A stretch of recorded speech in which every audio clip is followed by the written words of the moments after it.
मैं असल में गोश्त पे मैरिनेट करने लगा था, मसाले लगाने लगा था।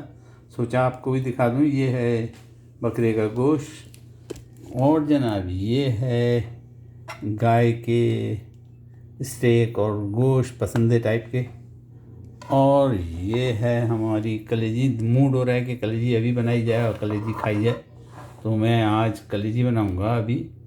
लेकिन ये तीनों चीज़ों को मैंने धोने सफाई करने के बाद यहाँ पे मसाले लगा के थैलियों में डालने के बाद फ्रिज में डाल दूँगा, ताकि ये मैरिनेट हो जाए, गोश्त अच्छी तरह मैरिनेशन से खुद ही गल जाए। उसके बाद उसको पकाऊँगा।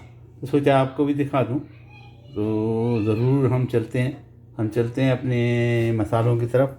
मसाले बनाने के लिए मैंने ये पपीते के 3-4 टुकड़े गोश्त के लिए और गाय के गोश्त के लिए हैं। इसमें जो चीज़ें डालूँगा यही चीज़ मसाला थोड़ा सा इसमें का ये कॉमन मसाला जो है वो मैं कलेजी में भी इस्तेमाल कर सकता हूँ, तो मैं करूँगा, आपको दिखाऊँगा। लेकिन ये कॉमन मसाला खाली अदरक, लहसुन, अदरक का एक टुकड़ा इतना बड़ा, इसको मैं अभी पीसता हूँ, यानी कद्दूकश करूँगा। एक प्याज कद्दूकश करूँगा और लहसुन को मैंने कूट के थैली में रखा है, वो भी उसको अंदर डालूँगा और उनको पीस लूँगा। ये कॉमन मसाला हो जाएगा।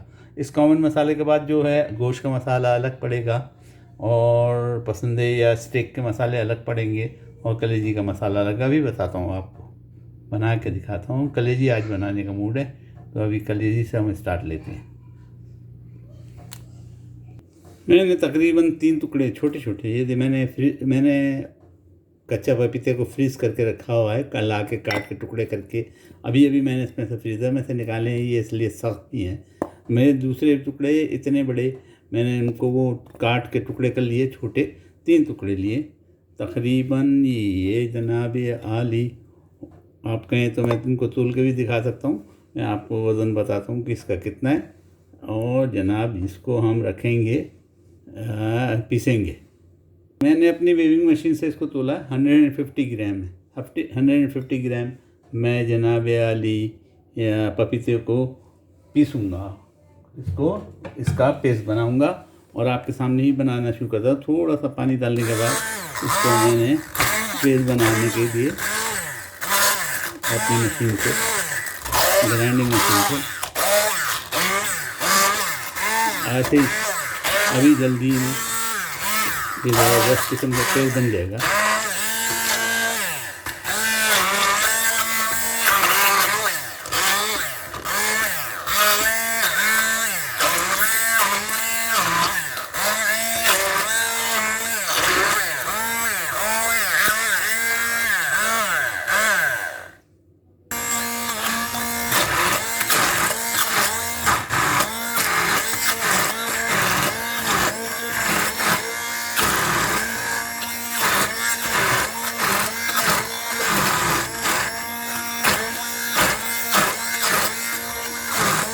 तकरीबन 150 ग्राम का हमने मोटा मोटा पेस्ट बना दिया।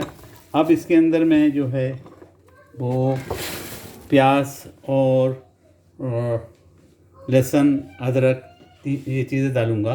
लहसुनों को मैंने थैली में डालने के बाद कूट दिया, उसके छिलके अलग कर दूँगा और इसको इसके अंदर डाल दूँगा।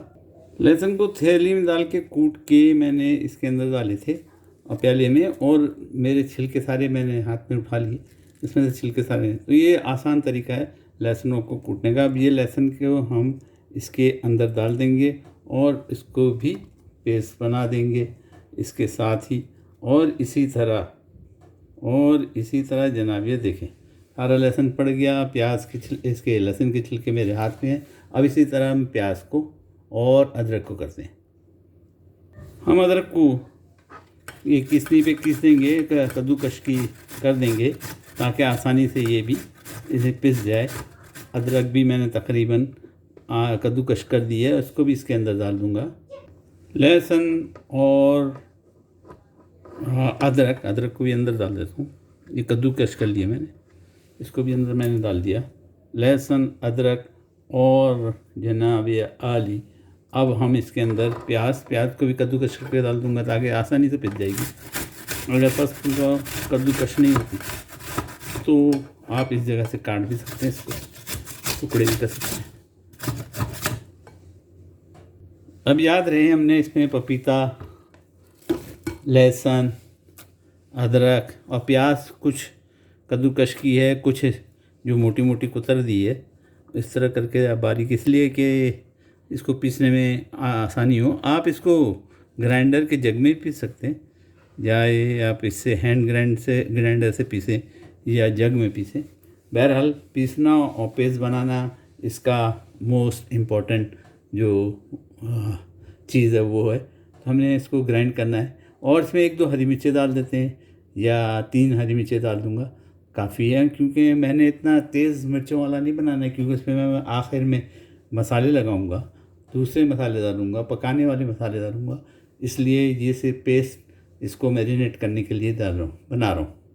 इसमें अब तक जो चीज़ें डाली हो तो आपको याद ही होगी।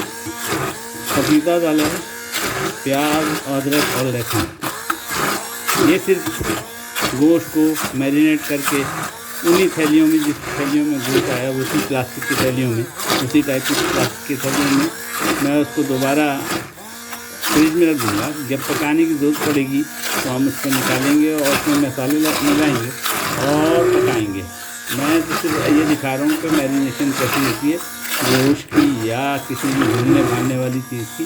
देखिए मोटा मोटा पिस गया, ये काफ़ी है, ये मोटा ही पिसना काफ़ी है।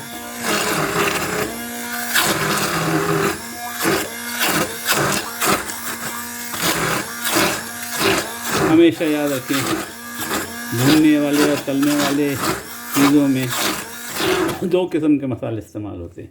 एक बारीक होता है, बारीक जो है मछली वगैरह इसमें इस्तेमाल होता है, और एक मोटा होता है। तो ये मैंने मोटा है ताकि इसमें आप जो मर्जी ऐड कर सकते हैं। ये बन गया जनाब। अब हम 2 प्याले लेंगे जिसमें गोश्त डाल के इसके अंदर इसको मैरिनेट करेंगे, लगाएंगे। थोड़ा सा 1 चम्मच मैं इसमें सिरका डालूँगा, वाइट विनेगर। मैं वाइट विनेगर लाया हूँ, फ्रिज से निकाला है, और वाइट विनेगर में 1 चम्मच, सिर्फ 1 चम्मच बस काफ़ी है। ये वाइट विनेगर डाल दिया। टेस्ट चेंज करने के लिए आप इसमें सोया सॉस भी डाल सकते हैं, लेकिन मैं सोया सॉस नहीं डालूँगा। फ़िलहाल मैं सोया सॉस नहीं डालूँगा। अलबत्ता मैं इसमें 1-2 चम्मच दही भी डाल दूँगा, ताकि ये किसी चीज़ का मोहताज नहीं हो गोश्त, और ये मैरिनेशन में ही गल जाएगा इंशाअल्लाह। और फिर जब पकाएंगे तो हम मसाले डालेंगे और इसका टेस्ट दोबाला हो जाएगा। मैं बताता हूँ आपको।